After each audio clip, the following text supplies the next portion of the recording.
My name is Erin McGurl. I am Executive Director of the Bibliographical Society of America, and I'm so pleased to welcome you all to our second Bibliography Week event, Speaking Texts, Recordings, Preservation, Accessibility, and Indigeneity.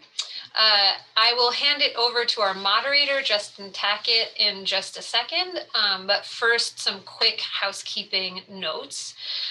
First, this is a community space where we invite everyone to participate by putting your thoughts in the chat and responding to each other and to our speakers there. We also invite you to use the Q&A function to submit your questions to today's speakers. And as a reminder, as part of participating in this space and keeping a professional space for everyone, we ask you to please follow our code of conduct. Thank you to the sponsors of this event, especially Type Punch Matrix, which has made closed captioning possible. Thank you to our captioner, and if you'd like to take advantage of closed captions today, please feel welcome to turn them on at any point. Oh, I will enable the chat. I'll do that in just a second. I think it is disabled. Before I hand it over to Justin to get us started, just a quick note about the Q&A. If you put a question into the chat, I will ask you to please move it over into the Q&A box. And please submit your questions throughout today's discussion. You can submit a question at any time, and we'll get to them during the Q&A session at the end. You can also upvote and comment on questions, and that helps us know what's the most interesting to this group. So without further ado, Justin, please get us started with today's event. Hello, everyone, and greetings from cold, dark London. Just so you know, I'm not anywhere near probably most of you. So thanks so much, as Erin has said, to the Bibliographical Society of America for putting this together, and to Erin, Colleen, and Ashley for putting together this panel. Just briefly about me. Again, my name is Justin Tackett. I'm based at the University of Warwick.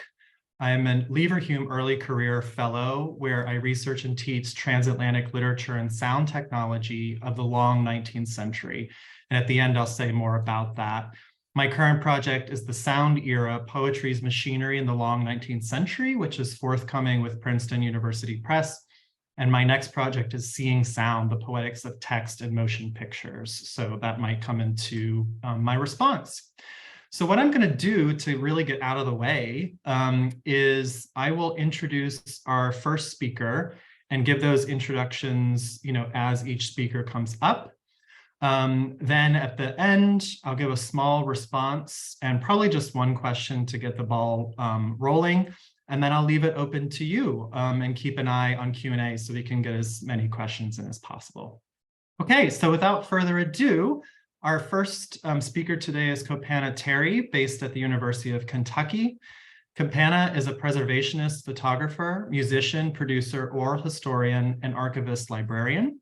She has over 20 years experience in libraries and archives focused on digital collections with an emphasis on traditional and digital preservation, newspapers, oral history, and media reformatting. Since 2013, she has been the oral history archivist for the Louis B. Nunn Center for Oral History at the University of Kentucky Libraries, where she manages the care and feeding of the archive, the catalog and content management system SpokeDB, digital preservation, and oral history metadata synchronizer indexing supervision.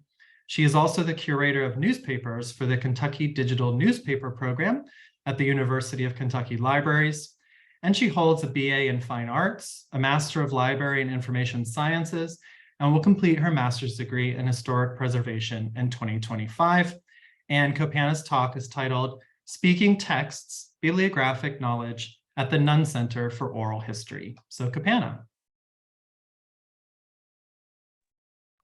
Thank you, Justin. So let me share my screen and we will get started. Maybe, here we go. Okay, if you can't see it, tell me. So like Justin said, I'm at the University of Kentucky's Louis B. Nunn Center for Oral History. And so what I'm talking about today primarily is text in the context of oral history. So with that in mind, is it going to move? No. Hang on, I can't seem to get my slides to. There we go, because I started at the back. So now that was my presentation, and thank you. Just kidding. Okay, so I'm going to start with formats because our bibliographic journey with oral history in the Nunn Center starts with a format on which the interview has arrived in the archive. This is the most basic information any interview can have. If we know nothing else about the interview, we will at least know its format, either visually or by reading the file on a computer, or both. And that format tells us something about the interview. So things like, is it audio or video? Is it born digital? Is it an old interview? So we can gather rudimentary knowledge about an interview just looking at the device that it's on. So analog formats usually have some information written on their box or label, and this can include something from the format manufacturer that tells us the length of the tape, and to some degree, the kind of tape, like if it's metal tape, for instance.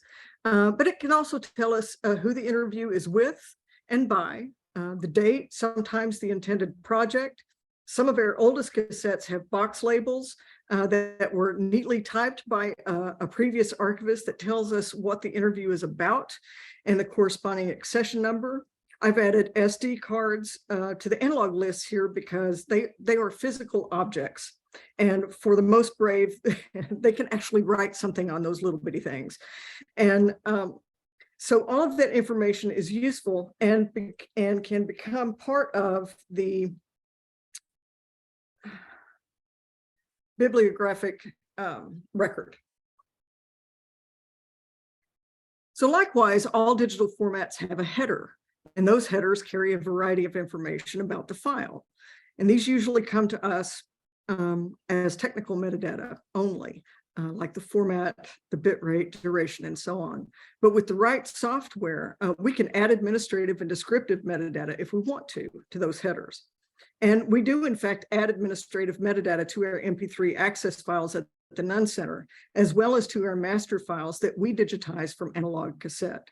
And this metadata provides the owner identification as well as our rights and reproduction notices. And you can see that would be on your right. And if I'm going too fast, Dana, tell me to slow down. So SpokeDB is our catalog and content management system, and how much we know about an interview is reflected in what the public sees and what is discoverable through SpokeDB. So audio or video interviews come to me in one of three ways. And the best way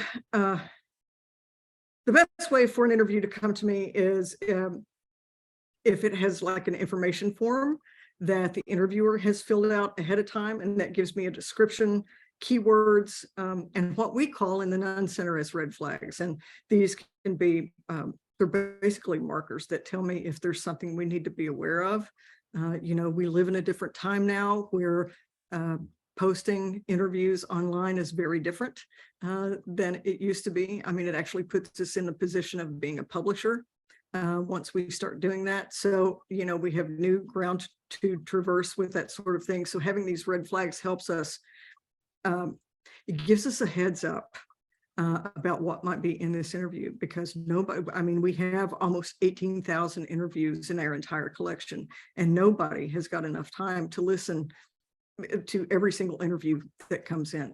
So having a heads up from the interviewer is really useful in that way. The second way is just a very basic deed of gift. We call them the release form. And on these deeds of gift, all we have are the two participants' names and the date of the interview. That's if we're lucky. I get a lot of information forms or a lot of release forms that only have either both participants listed and no date, or only one participant listed and no date. I mean, it's just hard to say. And so then the third way is I get nothing at all. I've been handed cassettes before that are just blank as blank can be. And I have to try and figure out, where this may have come from. Just by virtue of the format, I can get a general time frame of the recording and obviously the format it's on, but that's all just technical information. It really tells me nothing about the subject on the recording. So I keep a cassette player at my desk for these rarities, and so I can pop the cassette in and maybe find something out early on. So we developed a standardized file naming convention. So once an interview enters the archive, we apply our naming convention to those files and the analog assets. And this naming convention carries a lot of useful information about each file. And I could apply this information without ever hearing the interview. So we start with the accession number. This name tells us what year it was accessioned, that it was a file or interview belonging to an oral history archive, as in OH. And it's important that we recognize the OH because the Nunn Center is located in Special Collections Research Center. And so we are just one of several distinct archives within the larger archive system. We could get rid of the rest of the file name. Oh, and the chronological order. So 2023 OH0001 tells me that this is the first interview that was accessioned in 2023 in the oral history archive. So we could actually get rid of the rest of the file name and always be able to find this interview based on just this data set. But we have over 750 projects, and that's growing. And so some of them, some of those projects number in the thousands, and we find it very useful to identify interviews within a project. So we add the project code and the chronological order in which the interview rests within the project. Then we add the last name of the interviewee. So this has no archival value beyond a visual identification by a human. So we can distinguish between a preservation master file. This goes on to talk about our naming convention. We can distinguish between a preservation master file, a submaster file, and an access file. Each has a different role in the archive, and we have to treat them differently. So knowing which file is which not only allows us to visually mark the difference, but it also allows automated processing. So for instance, we may need to gather wholesale information from all of our submaster files. If all of our submaster files are appended with _SUB, we can write a script to gather those files. Within the digital archive, these act a bit like editions, with the master file being the first edition. The difference is that we don't generally add or delete language from the successive editions, with the exception of an edit. There are occasions when we are asked to make edits if an interview is intended to be made freely available online. In that case, we will make the edit to the submaster edition and spin off the access edition from that, but the master edition remains intact. There are even rarer cases when we make destructive edits to the master edition, and no one outside the archive and the interview participants will probably ever know about that. Now, one can make a case that the analog format should be the master file or the first edition, because it really is. And we don't destroy the analog format after it has been digitized.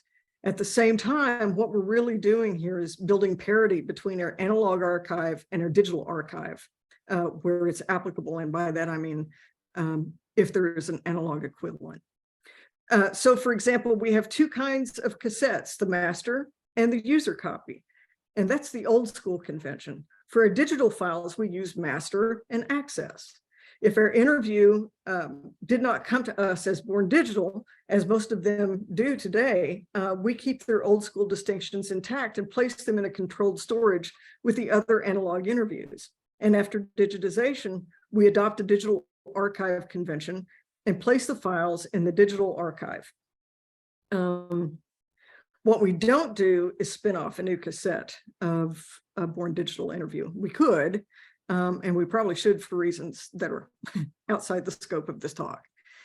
So when we first started digitization efforts, we transcribed all of the cassette box metadata to a text file that we call a README file. And this README file also includes the equipment we used for digitization, the exact date of digitization, the technician that performed the conversion. Now that practice stopped after 2008, but those early README files can actually give us an idea of the digitization era and help us understand circumstances of the recording if something goes wrong with the digital file. So today we still use README files, and just as the name implies, we can add information that may be useful to an archivist or technician in the future. If we outsource digitization, our vendors return metadata to us, much as we did in the early days with technical and administrative metadata about the interview that was digitized, and it comes back in an XML format.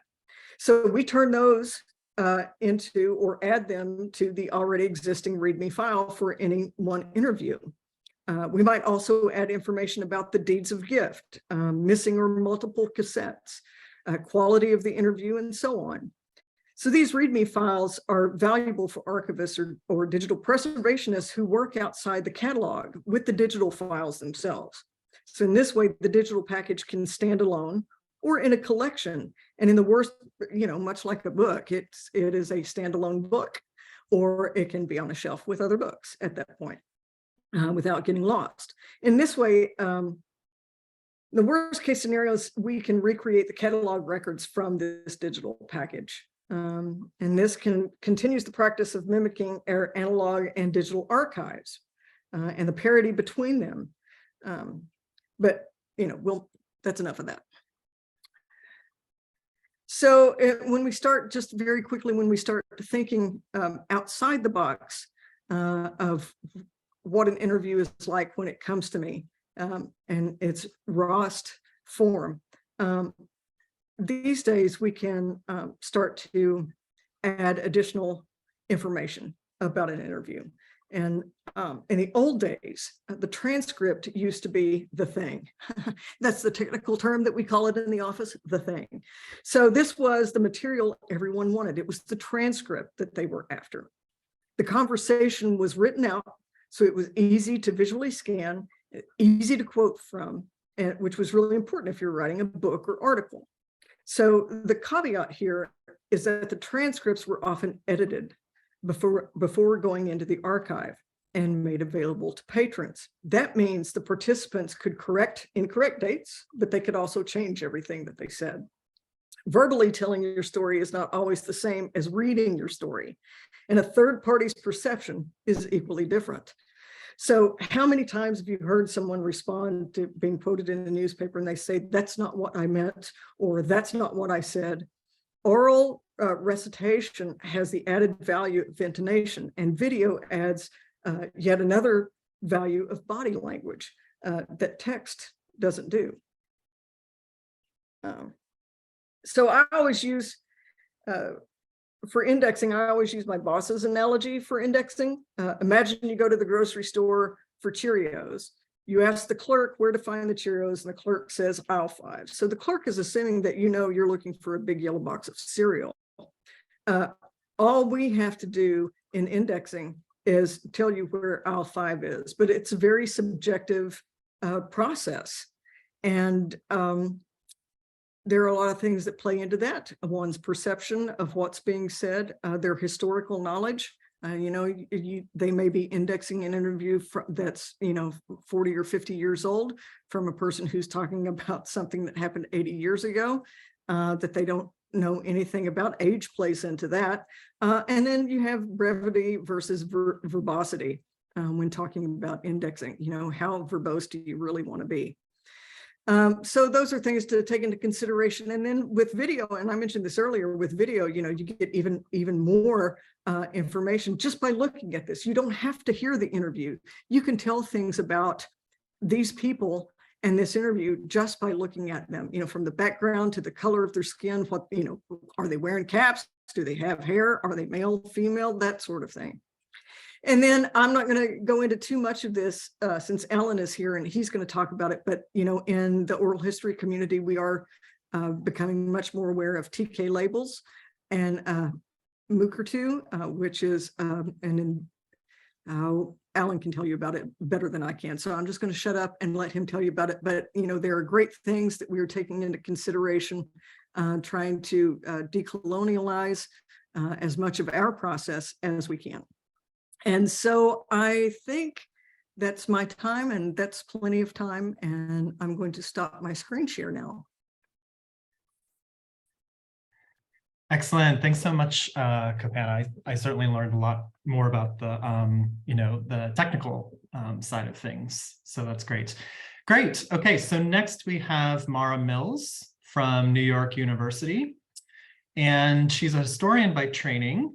Mara Mills is the Associate Professor of Media, Culture, and Communication at New York University and co-director of the NYU Center for Disability Studies.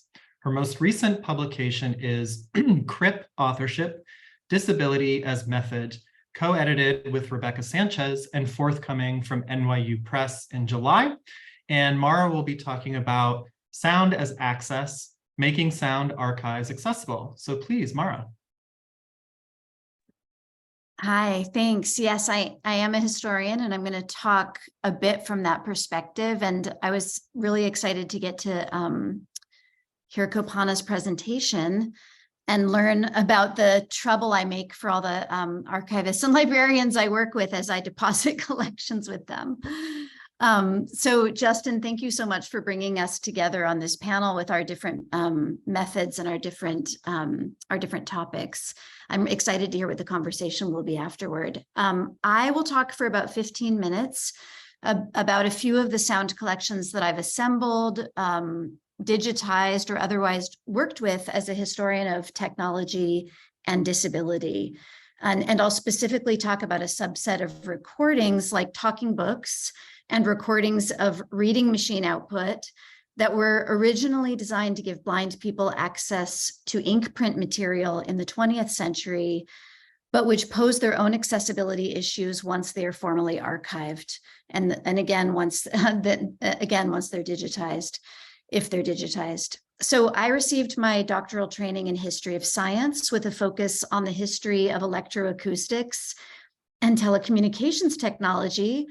I was hailed into the emerging field of sound studies in the early 2000s, but I didn't actually work on sound or with sonic artifacts in the beginning of my career. I was working on the telephone, and telephone calls have mostly not been recorded. And my many years of working in corporate archives and engineering archives, like the AT&T archives, were spent poring over lab notebooks and typed correspondence and circuit diagrams. So basically text. I was writing about sound, working with text-based materials. And my research practice actually changed profoundly and in ways that surprised me when I began working on the history of blindness and other print disabilities and the alternate and accessible reading technologies developed by and for blind people in the 20th century. Because immediately my primary sources became obsolete and wonderfully minor sound recording formats that needed to be digitized and then listened to.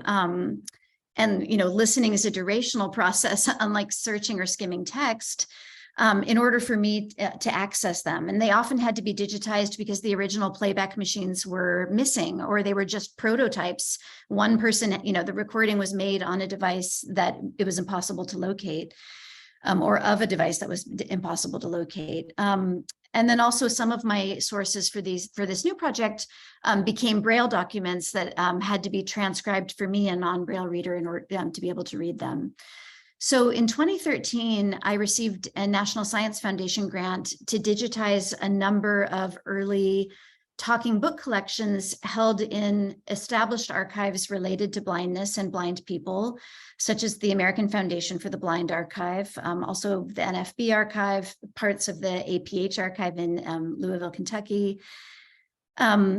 The first director of the AFB, Robert Irwin, a man who was blind himself, had collaborated with engineers at RCA, Radio Corporation of America, to create what has been called the first long-playing record, the first LP in the 1930s, a record that could store more narration than other commercial discs at the time, which only ran for 10 or 11 minutes.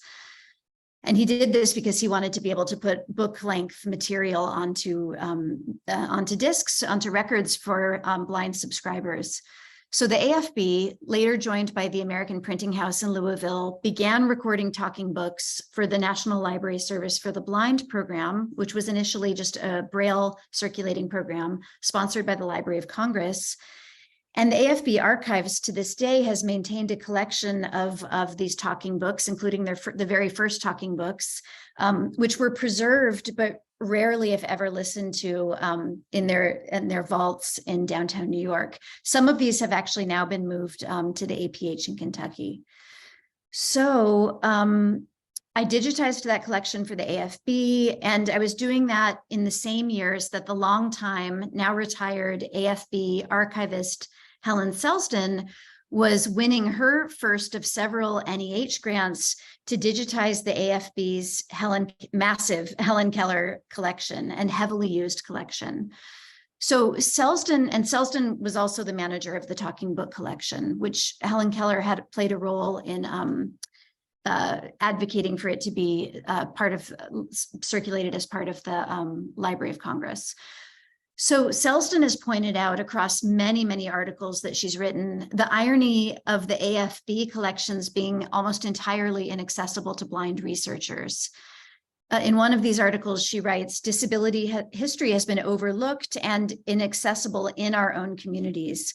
The majority of visitors to the physical Helen Keller archival collections have been cited, with blind researchers mostly accompanied, if at all, by an assistant who read text aloud. So with the NEH funding and a large team of paid and crowdsourced assistants, Selsden digitized the massive Keller collection, and her goal was, and here's a quote from Selsden, making the online archive fully accessible to people who are blind, deaf, deafblind, and hard of hearing. Through careful use of image descriptions, captions, and audio description, being verbal description of moving images. There's lots of theories of description and kinds of description in disability studies and in access work, and we can talk about the way those line up or don't line up with bibliographic description, maybe in the Q&A. So back to Selsden, she said, in addition, using these descriptions and captions, in addition to fully compliant code, well-labeled controls, and extensive user testing, we believe AFB has pioneered the most accessible online archive currently available. I'm showing a page here from that archive. You can check it out yourself at www.afb.org/Helen Keller Archive. The crowdsourcing aspect of this project was unusually successful in that volunteers transcribed, text corrected, and described well over 6,000 items and counting from the Helen Keller archival collection. OCR, as all of you here know, doesn't work well with handwritten documents. It's even worse with Braille. So these volunteers were correcting OCR output. They were also transcribing Braille, transcribing sound recordings, and describing things like charts and images. So while that was happening, and I was on the board of I helped with it a little bit and have written some articles about it and was on the board overseeing the grant. I was working on the talking book collection, and that collection, now in digital format, is linked to the Keller collection in the AFB catalog. I've written a blog post about the collection. I just have a screenshot of that post pictured on this slide. In that post, I included a bunch of example sound files. We have provided, text transcripts for all of those sound files. In this case, the transcripts serve the purpose of access for anyone deaf or hard of hearing browsing the site. That was our primary intention. Of course, they also serve the access for sighted researchers to do things like search. So there's a growing number of other archivists who are working to make their collections open to disabled researchers. And librarians and historians are rethinking cataloging, indexing, and library classification systems, especially for people doing research on disability before disability, or disability before the consolidation of the modern meaning of the word disability in English, and which happened in the industrial labor context, specifically with the rise of workers' comp. Sarah Rose has written a wonderful book on the history of the word disability in the English language, linking it to workers' comp law. Historians are also compiling resources for finding and interpreting disability where it has been unmarked or misidentified in archives. And this applies to sound as well as other kinds of material. And I want to mention a couple of these because I think the disability perspective is as important as the sound perspective here. So in an edited volume on Cripping the Archive that's forthcoming from University of Illinois Press in 2024, historians of slavery and disability, Jennifer Barclay and Stephanie Hunt Kennedy, flag a series of critical issues for disability historiography, including the absence of disability in archival finding aids and indexes, and the wide range of terms before the 19th century that referred to what we now call disability. Also, the paradox of disability as hypervisible and invisible in the popular historical record, with the hypervisibility often resulting in misrepresentations, myths about disability that then require careful historical reading. The challenges of locating disability in already contested archives, archives of slavery, colonialism, et cetera. This is a quote from them. And also revisiting familiar archival sources through a disability lens. Stephanie Rosen, who's a scholar and librarian for disability studies at the University of Michigan, has written an excellent survey of disability in the library and librarianship that's forthcoming later this year in Crip authorship, which Justin mentioned, a book I'm co-editing with Rebecca Sanchez with 37 chapters on disability as method across fields. And in this in her chapter, Stephanie Rosen discusses existing methods of classification, description, and assigning call numbers and the ways they can mislead historians and inform problematic narratives about disability. Again, this is an umbrella that would include sound objects as well as text-based ones and moving image ones.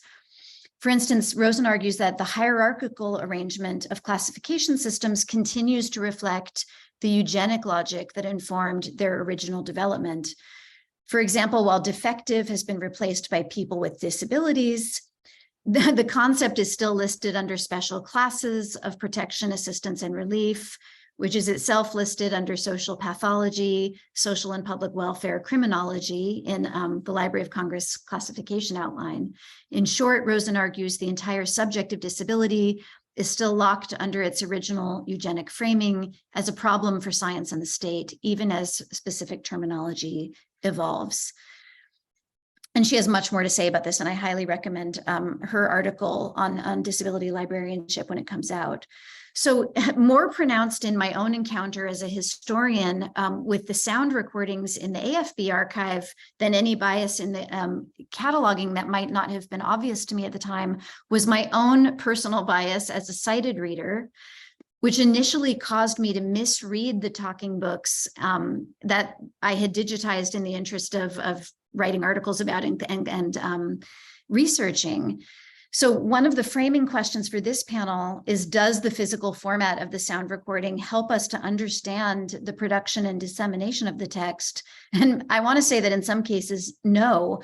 In some cases, the physical format doesn't tell you how, especially for sound, how it was the object was listened to or read, in particular by communities with very specific and evolved over time reading practices.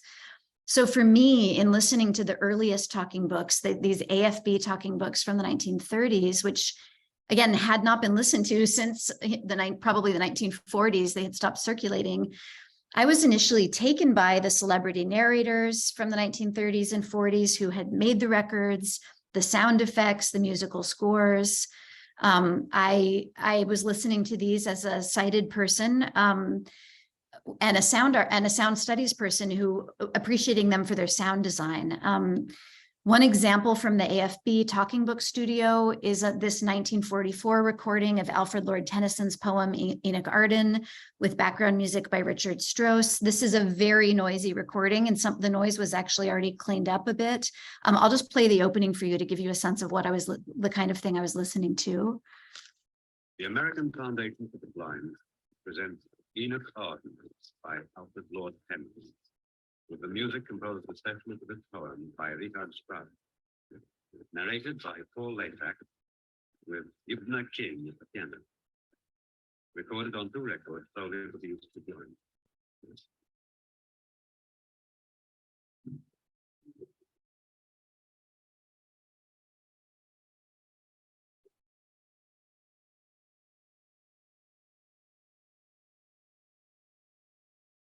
I'll stop there and come back to the prologue of this record in a moment, but basically lots of incidental music and sound effects. These seemed like wonderful sound objects from someone who works on early recorded sound in the beginning of the LP format as a sighted person's perspective.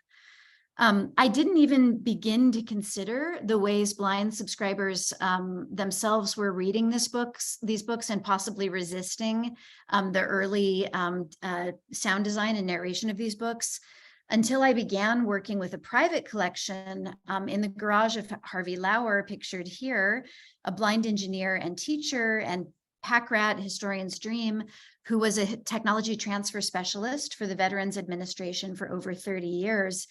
And who tested most of the reading machines, these being scanners with tonal and synthetic speech output that were developed for blind people in the second half of the 20th century as a way for blind people to access print because all the world's print wasn't being turned into audiobooks. So you still needed reading machines to handle book types of print, but also environmental and ephemeral print. So along with the reading machines in his garage and recordings taken from these machines, I came across a number of demo sound recordings for time stretching devices. These were often small, early digital 1970s era appliances that you could attach to a cassette tape recorder. And all of these recordings sounded something like this.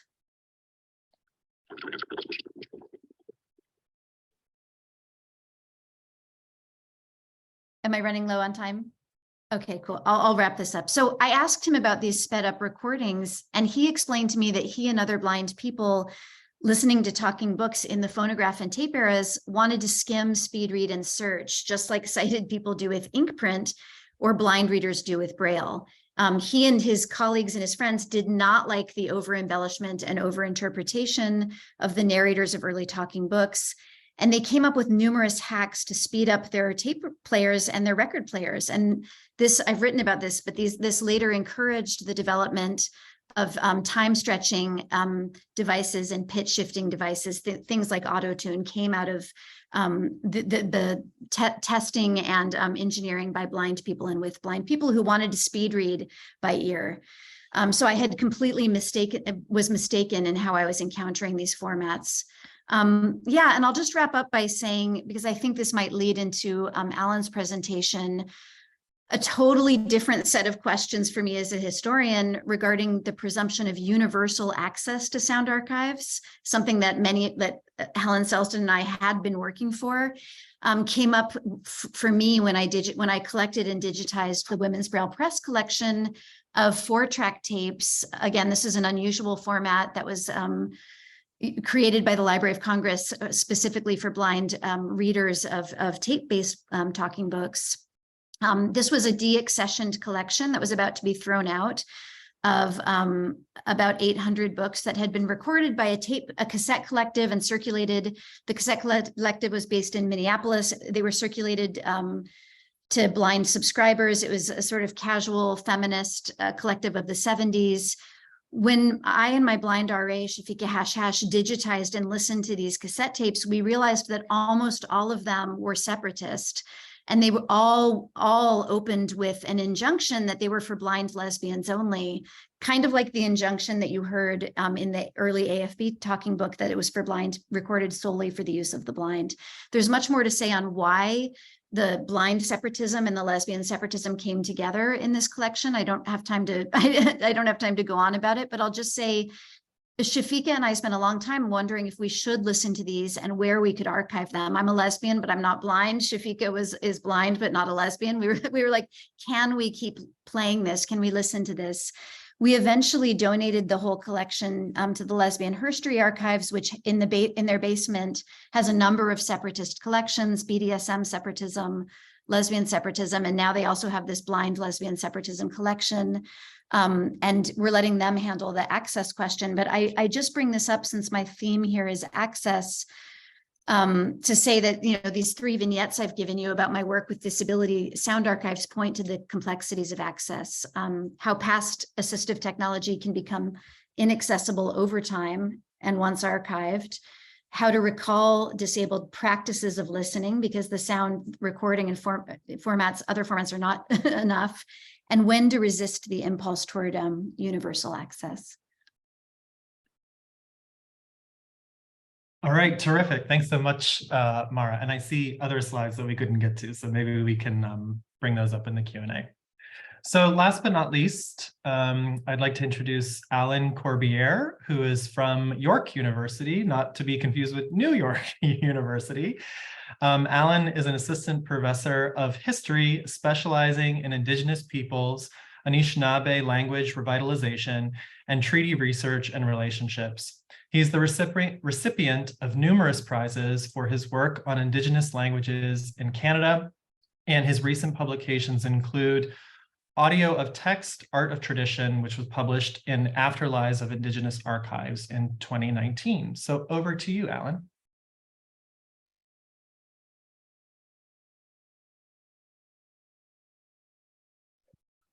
Oh, yes, unmute. There we go. Thank you. I forgot to unmute before I started sharing the screen. Well, my name is Alan Corbiere, and I'm from the Rough Grouse Clan Chiging First Nation on Manitoulin Island. When I grew up, my parents spoke Ojibwe to each other every day, but they didn't speak to my siblings and I, and we learned English, so we never picked up our language. Although arguably we have the rhythm, supposedly. So I ended up, once my eldest daughter was born, I ended up deciding that I'm going to, well, when she was conceived, I thought I'd try to learn to speak Ojibwe. And that sounds a lot easier than it turned out to be. Anyway, I ended up recording a lot of different elders. And one of the things that led to this work was the rudimentary pedagogy, as well as the rudimentary state of materials, Anishinaabe materials. We had adopted an orthography that differed from past priests and past denominations. So Methodists write different than Anglicans. They write Ojibwe different than Anglicans, and then the Jesuits wrote different than those two as well. So we had these 3 obsolete orthographies. Now we have one that's been standardized that we've all adopted. So one of the things I've done is I've gone around, I was just, like I said, I was kind of tired of the rudimentary nature of the materials, and they were what we would call now, what linguists and teachers call stock phrase methodology. So you just learn the phrase and you kind of learn the word. And Ojibwe is a agglutinative language, which is similar in structure to how Latin is formed, meaning that you take morphemes or word parts and you add those on to indicate who is doing the action, to whom or to what, and then the nature of that action. I wanted to just show you some of the stuff that that I collected, and part of it was I didn't really want to. What I ended up thinking I ended up learning was I knew about 1,000 words, but I didn't know how to put them together. I could answer stock phrase, like somebody asked me how I am, I could say different things. I had maybe 10 responses that I memorized. but I wanted to learn our story, and that's part of the decolonization bit. We, of course, weren't learning history when I was a kid from our perspective, but now that we are, we're trying to actually develop more complex materials, but also materials in our language. And the majority of you may not know that although Ojibwe, Cree, and Inuktitut are listed as the 3 strongest languages in Canada, they're really threatened regionally. And in my community, we've lost like 10 different people who that was their mother tongue. Anyway, I got to spend time with people that speak Ojibwe. And so I started to make an archive, and I shouldn't say I started making an archive. I actually just wanted to learn to speak Ojibwe, and I wanted to get a chance to listen to people. I'm not too sure if you'll be able to hear this.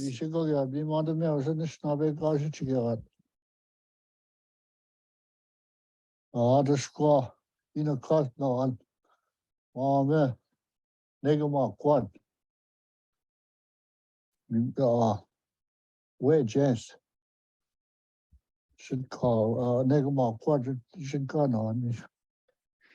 So I wanted to make more complex materials to actually have people see.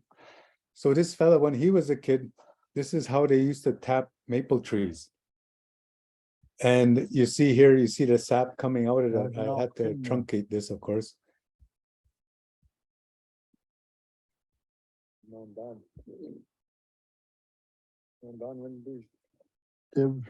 danger.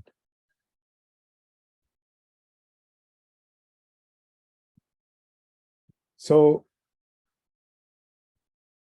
I'm kind of can you give me a heads up, thumbs up if you were able to see that or hear that? Because I just see black screens right now. Okay, good. Okay, so you were able to hear what this fella, his name is Ted Toulouse. He's from a neighboring reserve, and he actually, his wife makes a lot of birch bark crafts, and people are back into making crafts and stuff. And I wanted to actually, I took these two actually to a museum, I mean the National Museum of Natural History in Washington, DC, and we looked at a collection of materials, maple syrup materials in that collection. And we recorded them and they talked about them in the museum setting, in the collections room. And then I thought, well, let's actually go out there and do this. So then he says, okay, well, come on out and we'll show you how we used to do this when I was a kid. So this is a video, of course, that I don't know if you saw that these had the you'll see they have an actual subtitle. So I went in, and like I said, in an effort to increase and make more complex materials for learners, I actually went in and I started transcribing what he's saying in Ojibwe. So I'm not sure if I'm going to be able to switch back to my, okay, I think I switched back to my slideshow. So I think I'm back on my PowerPoint. So here, this was, this next screen is called Da'agamishka with Nabish. What I've done with these videos is they're all online at the Chiging First Nation, Chiging.ca, the reserve I'm from. The unfortunate thing is, once you asked me, the organizers asked me to participate in this particular session, they changed over the website. So I'm not able to show you all the different functionality that previously was on there. So one of the things is that one is about cultures and customs. This particular video is an elder talking about an episode her and her siblings had with a spirit. And they ended up at the bottom here. This is again what she had said.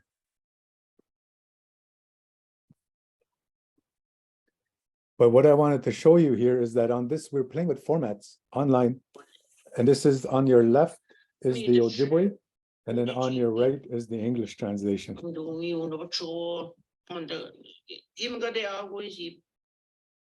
Indedak Laskoscuni and Nevin, the Dak Metomishan, So like if a teacher wants to use this, the idea was that they could then take the Ojibwe only text and then have the kids translate it, or actually have the kids use the Ojibwe text to produce their own version or paraphrase the story. And once we got into this, we realized that this is too complex in a language revitalization setting, as well as in a second language instruction program. But where we are, like what I said, when I started out, we were just learning words. And unfortunately, we're kind of still stuck at that, learning words and phrases. And then that's point A, and we're at point B, which is this elder, how she's just talking. And what I was thinking was, how do we get from A to B then in a language setting that we are currently in, that doesn't that privileges English, and that the elders speak in Ojibwe, but they actually don't they're bilingual. The majority now are bilingual. But when I was a kid, there were still monolingual Ojibwe speakers around here on the reserve, and they were older. So I wanted to not only record, I wanted to get away. Basically, what was happening is the language curriculum was more about learning. I say table manners at the supper table. Pass the salt, pass the pepper. Is that a fork? And this kind of thing. And I'm like, we're actually looking for cultural survival. We're looking to not only revitalize our language, but also our culture. And we're looking at it as a language culture nexus. So we have to look at these stories that were told, and these what we call in our language ansokan, and that means sacred legends. But also we have to talk about the practices that we engage in, and describe those in Ojibwe. So that was why I was like, okay, people are really talking about getting back to the land, but they're getting back to the land in English, and I want them to get back to the land in Ojibwe. So this is the slide here. I myself, and with the assistance of an elder, we transcribed it, and then we translate it, and then we check back with the elder. And so you see that's on the website. But then we started working with these linguists at the University of Alberta.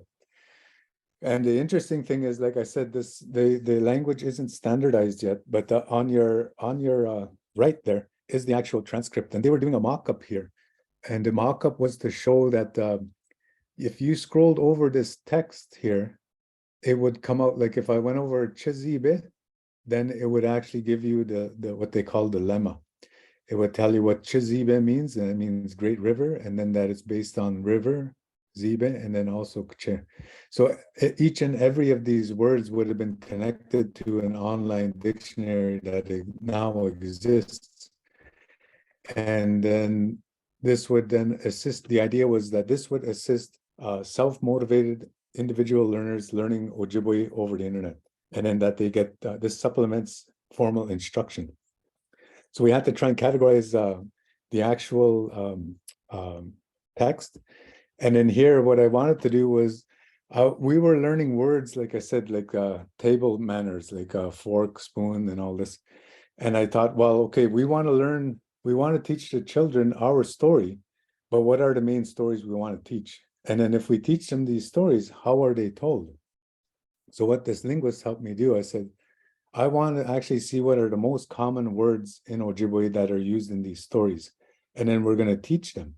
And then I also want to learn the most grammatical forms that are used, and we're going to deliberately teach those, because that actually wasn't being done. Anyway, so that's what this, on your upper left, it shows all the different, when you enter a specific word, it would pull out every instance where that word occurred in the different stories that are part of this collection. So it would say Kujing is in this story, and the Baske So, and then down here, it also pulls it out into each of these rows here on the lower left spreadsheet. Those are each of the titles of the stories that are part of it. And it shows how many times these words were used in there. So this was giving us quantitative data to actually try and formulate our second language program. Now, to switch gears, that was the work I was doing at the school with, it was just all in Ojibwe. And then that was at the reserve on the school here, the school on the reserve here. Then when I went to York, I started working with another group, and they were doing what's called traditional ecological knowledge, and they had recorded a number of elders. But what's frustrating, and like you saw the other presenters, they have all of these videotapes. Some were videotapes. This actually wasn't videotape. This is newer stuff. But we also are tackling videotapes, and we digitized those videotapes. But they've sat on the shelf for years, and there's no finding aid. And like as you saw, it actually just says gathering 1990, elders gathering 1990, youth gathering 1980. So we actually didn't have the metadata to go with it, nor did we actually have the agenda of the day and or the listing of who actually spoke when.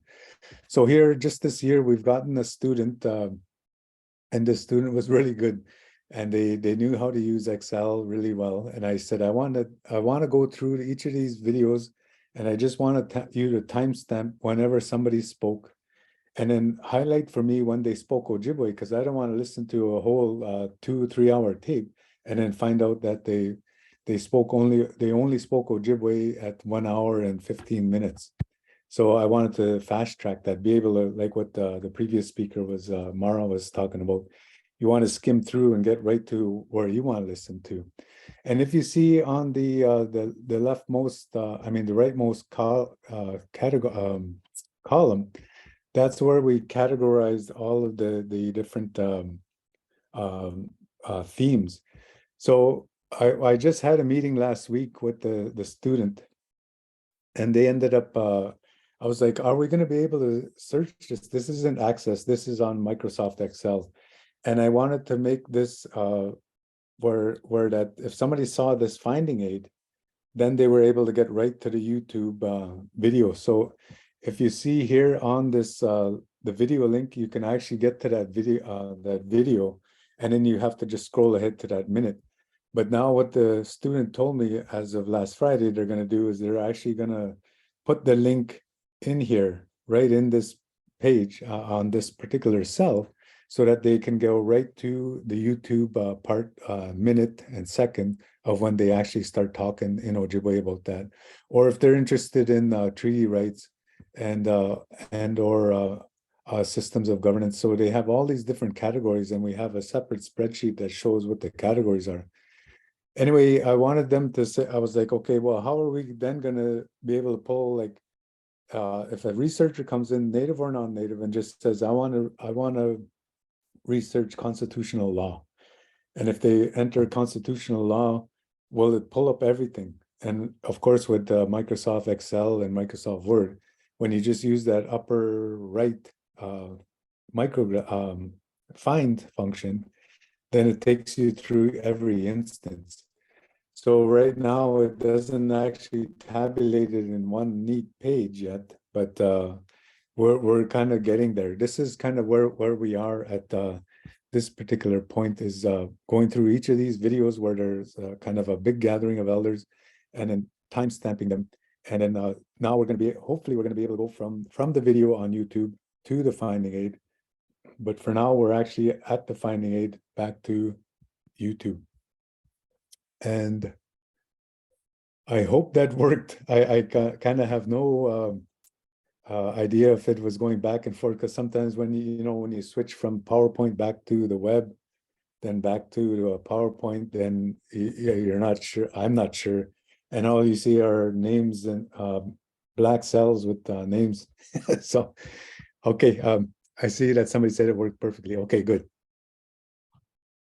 Excellent. Well, thank you so much, Alan. That was really fascinating. And yeah, from my end, I think we were seeing everything that that you were sharing with us.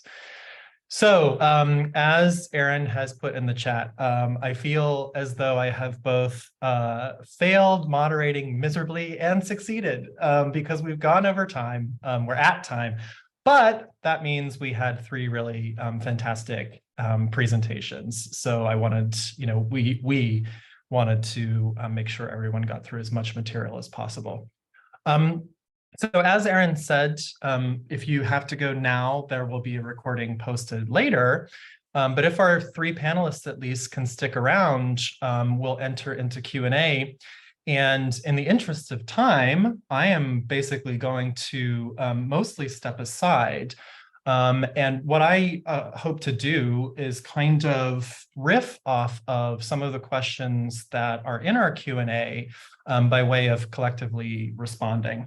So I'll simply say that in my own research, I really work through keywords and thinking about the words we have to invent, or maybe words that we've lost to describe the sound archive. Oftentimes, as the three panelists have pointed out, those experiences of listening that perhaps are lost forever, and that we're sort of desperately trying to reconstruct for ourselves here in the 21st century. So one of the questions that was in the Q&A was actually about Kapana's term verbosity in the description, the sort of archival description to provide. So the question wanted to know why that word, and then sort of behind that, why that concept, as opposed to a different way of thinking about language. And then by way of synthesizing, I'll offer a similar question to both Mara and Alan, which is to say, have you encountered a concept in your work that needs a name, basically? In your work, have you coined a term that really gets at the heart of something you've discovered, something that people have not been talking about in order to articulate that idea? And I ask that just because obviously bibliographical study is steeped in technical terms, as we were talking about issues and editions and states and all these terms. So what are the terms that we're missing that we need to articulate in recovering sound archives or preserving sound archives? So Kapana, the question really was for you about verbosity. So we'll start there. Yeah, so verbosity is more of a state of mind, really. So when we index oral history interviews, we want to be as succinct as we possibly can. And we break these down, we break a conversation down into segments. And we use an application called OHMS, the Oral History Metadata Synchronizer. And this allows us to break an audio or video interview down into segments. And in those segments, we can apply a description, keywords, subject headings, a brief synopsis of what it's about. So part of it is that the reader, the patron, the researcher who's coming to the interview needs some information, and indexing is leading them hopefully to the information that they're looking for without giving them a full-on transcript of it. It also allows us to give you it's like a value-added information that we can give you that a transcript can't. If they give you the wrong date in the transcript, we can actually correct that in an index. But what we've seen is that there's like three schools of thought about indexing. There are people who are so brief that they give you pretty much just a segment and they don't tell you anything about it. So from a researcher standpoint, when you're searching for something, that's not really going to help you. Then we have people who are so verbose about the way that they index it, they pretty much transcribe the segment in the description, and they put in a lot of keywords that are out of context that make no sense, like met, M-E-T, and that's a lowercase M-E-T. So they're not talking about the met, they're talking about met, but that keyword by itself tells you almost nothing. And so what we're really looking for in good indexing is somewhere in between, where you're not transcribing everything literally, you're not adding keywords out of context that have no meaning at all, but you're adding keywords and you're dropping breadcrumbs for researchers to help them find that big yellow box of Cheerios on aisle 5. We want to lead you to aisle 5, you know, assuming that the researcher probably knows that they're looking for a big yellow box.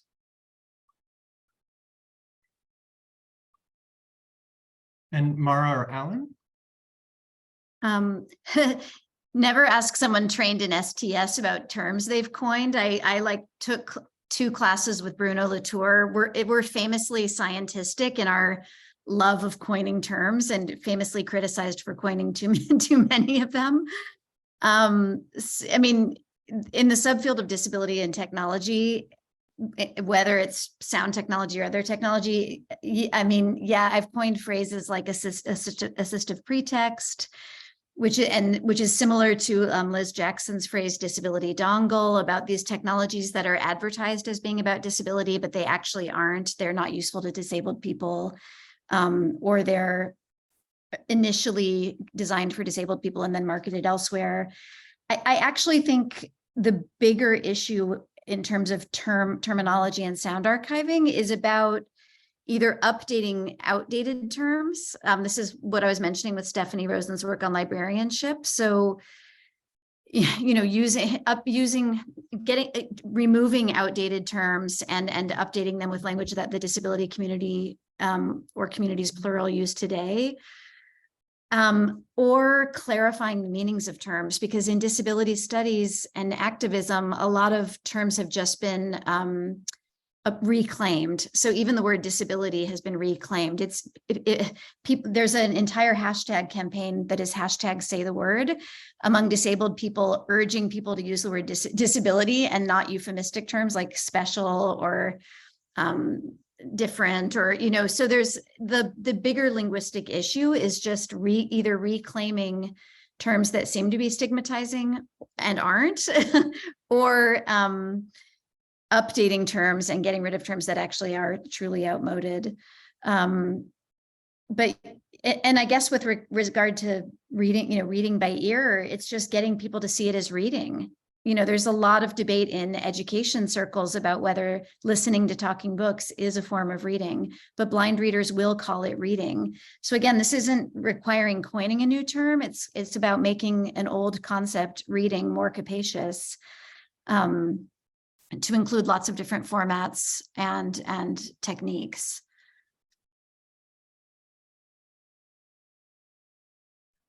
I guess myself, I haven't really come across anything for technical terms to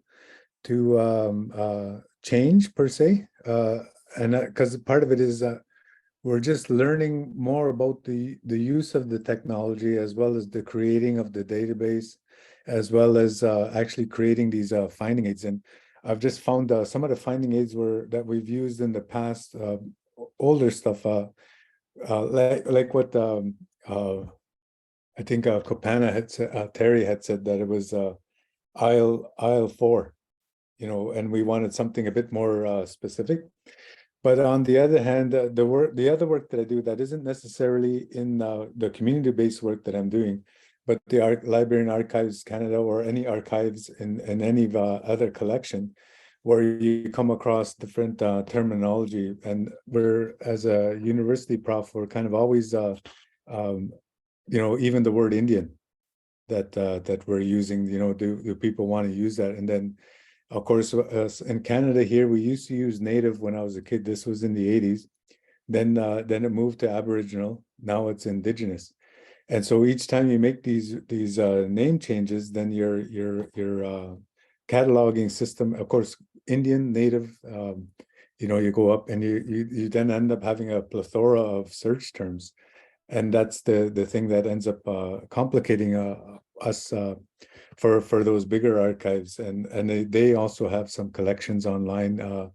I mean, some multimedia collections that we want to access.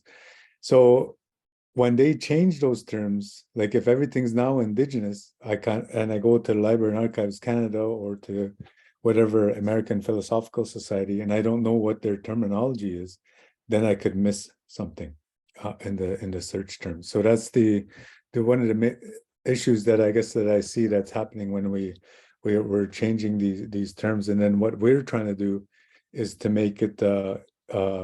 We're not here yet that we actually would use that in our language, Anishinaabe people and stuff like that, but we're not there yet, and even using the term Anishinaabe, there's like 4 different spellings of it now.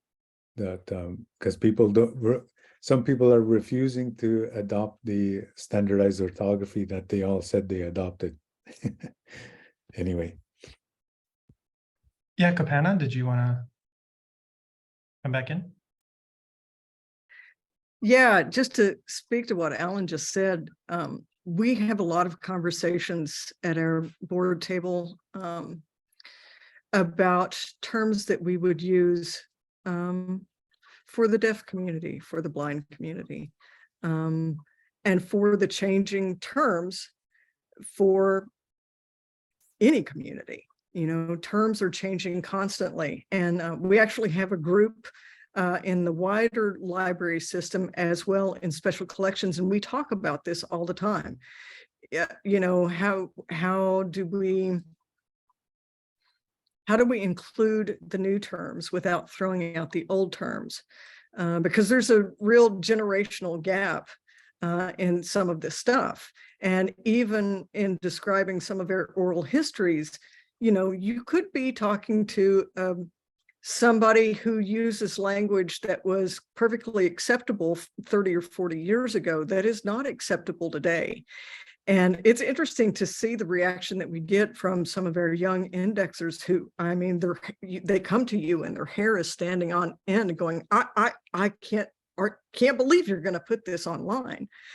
It's like, well, but, you know, I mean, there's some historical value in making sure that that kind of language is not suppressed because, you know, we're publishing it. And I think I spoke to this a little bit. It puts us in this weird place as publisher, you know, when we put this stuff online, but we're also not the history police.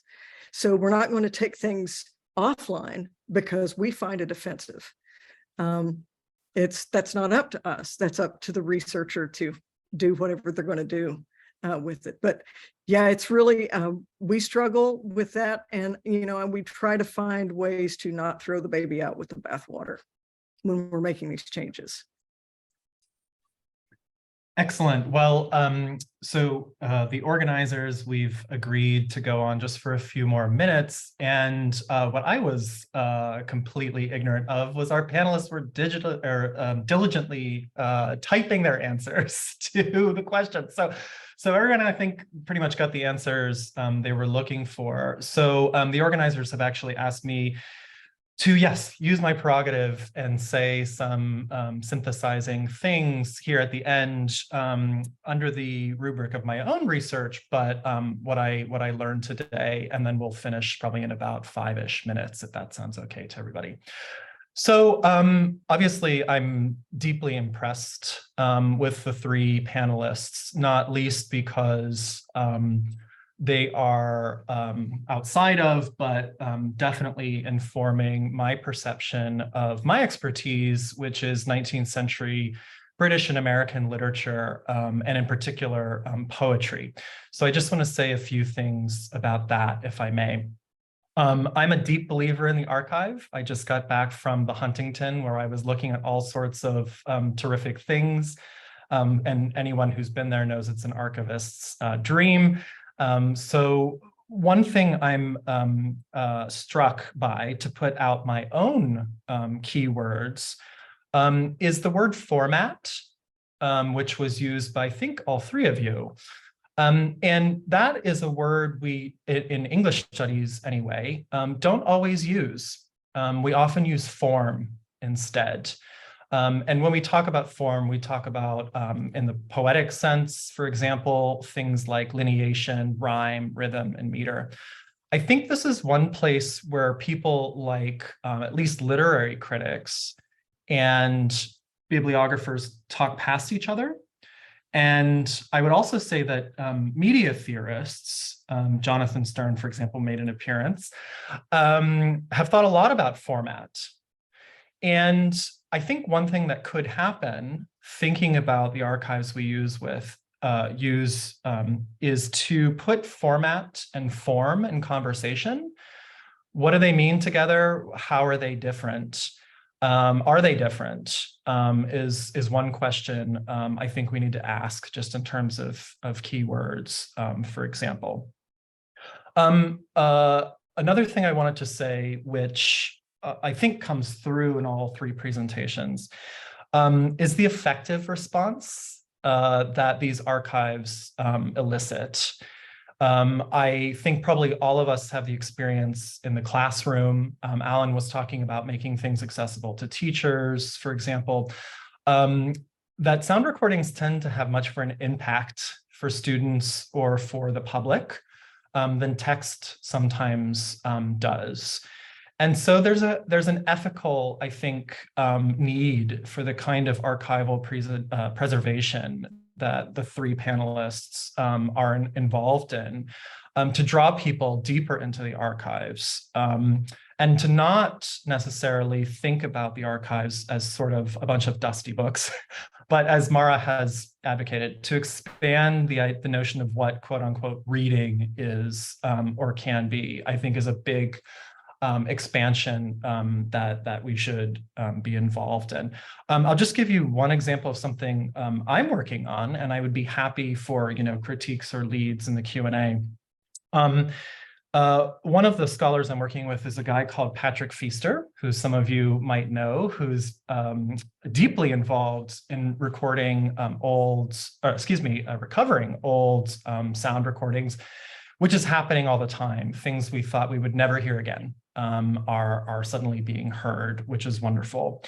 And I approached Patrick because one thing that I think is wrong, actually, with the way we do 19th century literary studies is we privilege text too much. And I think that's a problem for two reasons.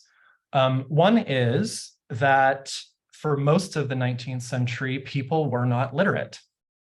So most of our verbal transactions happened in person, were oral histories, as Alan has adeptly showed us. So we're just not capturing a full picture when we're dealing with the literate archive. And then the other thing that is conjoined with that is the ethics involved. So we're missing the voices of the lower classes, the laboring classes, women, minorities, all sorts of people who were not taught to read and write. So I approached Patrick to ask, what are some outside of the box ideas to recover essentially those oral histories? And he actually suggested, of all things, court cases. He said that you end up getting so many people who were illiterate on the stand as witnesses. And this is one of the best places to record people who didn't leave a sort of written transcript of their life, if you like.